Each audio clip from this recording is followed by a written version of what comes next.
Kali ini aku ingin sharing-sharing dengan kalian gimana cara untuk mengompres video tanpa harus mengurangi resolusi dari video tersebut. Tanpa berlama-lama lagi, langsung aja kita masuk ke videonya. Pertama, kalian harus masuk ke Play Store terlebih dahulu untuk mendownload aplikasi yang bernama Video Factory. Kita akan coba. Di sini Video Factory.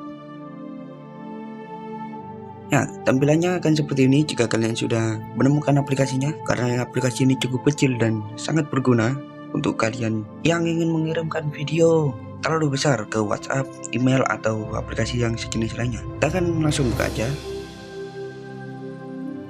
dan masuk ke tampilan yang sederhana seperti ini. Ini tampilannya yang sangat ringkas tapi sangat overpower. Kalian tambahkan add di sini, kalian pilih video.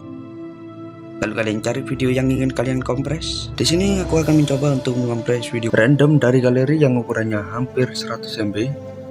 Kita akan langsung aja kompres. Terdapat dua hasil dari original file size dan output file size, dan juga settingan dari kompresi ini. Hal yang paling penting yang harus kalian perhatikan adalah mengubah size dari 480 ini jadi same as original. Jadi tidak akan mengubah resolusi dari video kalian, tapi akan mengubah ukurannya saja. Di sini aku akan mencoba ke 112 saja, lalu video kilobyte per secondnya ke 350.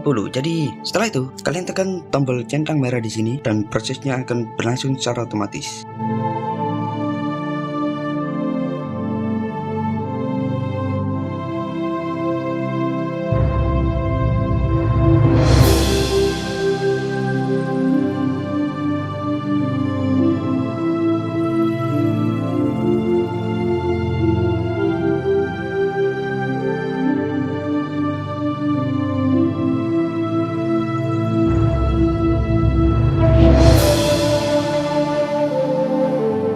Oke, karena kita sudah berada di galeri, jadi aku akan menunjukkan ukurannya kepada kalian. Dan ini adalah hasilnya. Apakah kalian siap? 3, 2, 1. Inilah hasil dari kompresan kita tadi. Untuk perbandingannya kalian bisa melihat video setelah ini.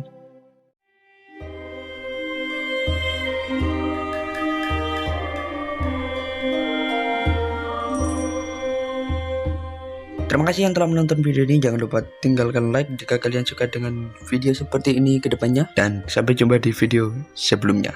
Dadah.